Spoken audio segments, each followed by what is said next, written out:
Hello guys, welcome back to my channel. Welcome back to Chef Resol TV News. If you're new, please don't forget to subscribe to the channel and also like this video bafethu. Ngisukuma nje ngodaba luka baba lapha Mseleku. Siyasabona ke on Instagram, if I'm not mistaken, there was a post shared by Musa Mseleku talking about the issue yakhe nosisi wakhe or the family ke yakwa Mseleku. Shuthi lama screenshots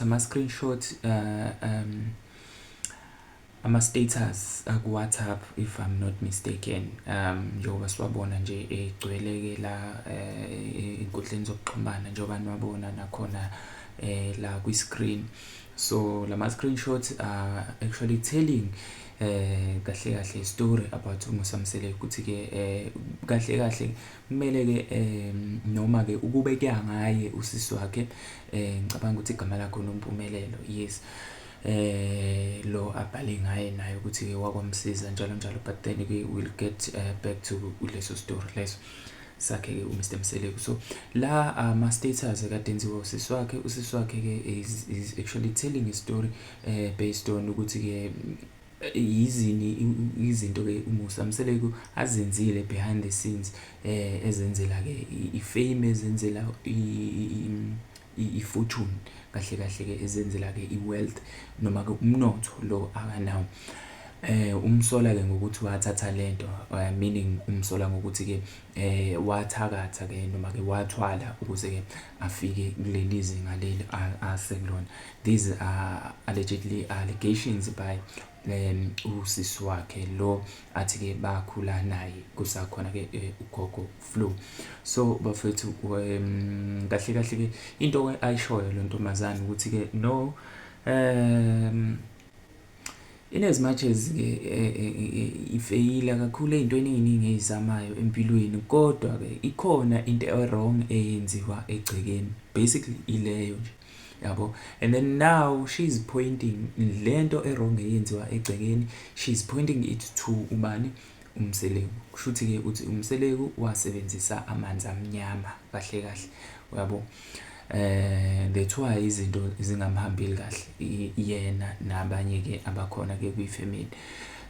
Uma ke kwenziwe kanjalo ke umuntu owenze leyo nto kubonakala ngokuthi kuphumelele yena kuphela, yabo. Kungenzeka ukuthi kube isihlobo senu esisondelene kakhulu nani, kungenzeka ukuthi umuntu ke wakini usuke yigazi nani owenza lo mkhuba loyo, niloku nibona yena ephumelela kakhulu, nina ke izinto eziningi enisuke nithi niyazama niloku nifeyila, but then kwesinye isikhathi uyothola ukuthi ke it's nature nje, there's nothing eyenziwa, akekho umuntu osebenzisa amanzi amnyama, ayikho into enjani. But then ke ngokwaMusa Mseleku noma ngokwaNompumelelo odadewabo kaMusa Mseleku, uthi yena umsola nawo ukuthi ke ziningi izinto ayezenza makuzoba nemisebenzi mhlambe kanje, yena kukhona izinto azenzayo, uyachela noma mhlambe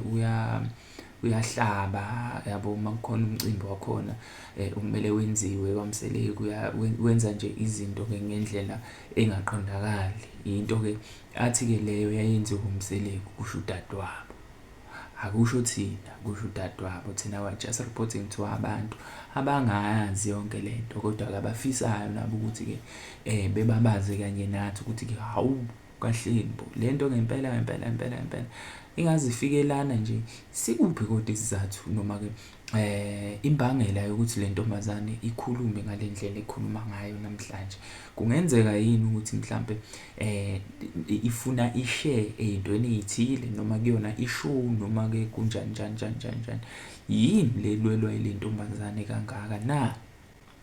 Umbuzo wami nami ulapho nje ukuthi ke why even ngisho ikhona information njengale, but then why kumele ngize ngiyidisclose ke on social media, ngikhulume ngalendlela engikhuluma ngayo? Why le ntombazane ikhuluma ngalendlela ekhuluma ngayo? If wena nje mhlambe ke ungacabanga, yabo, please do comment la kwi-section, mhlampe share with us if ever kukhona ongakusho ke ngokuthi ke why ucabanga ukuthi ke le ntombazane ikhuluma ngalendlela ekhuluma ngayo kumsele kungenzeka yini ukuthi ifuna kuba ingxenye yeshow kodwa manje akwenzeki, or else she needs i-share a certain percentage kuyona ke ishow kodwa akwenzeki. Same time ngapha bathi uphendulile uMsamseleki towards lama statements amsola ngokuthi yena ke kunenyoka ehlala nayo ke kaFlow, unegodlo zaFlow, njengoba ke ejwayele ukubiza nje uFlow ukuthi kumele report kuFlow njalo njalo, yabo. But then kwayena nje umuntu uyibuza ukuthi hawu lo muntu lo why ehlale ekhuluma ngendaba kaFlow, why yonke into kumele ireportwe kuFlow, why before kwenzeka ukuthi kuyiwa kuFlow, yabo.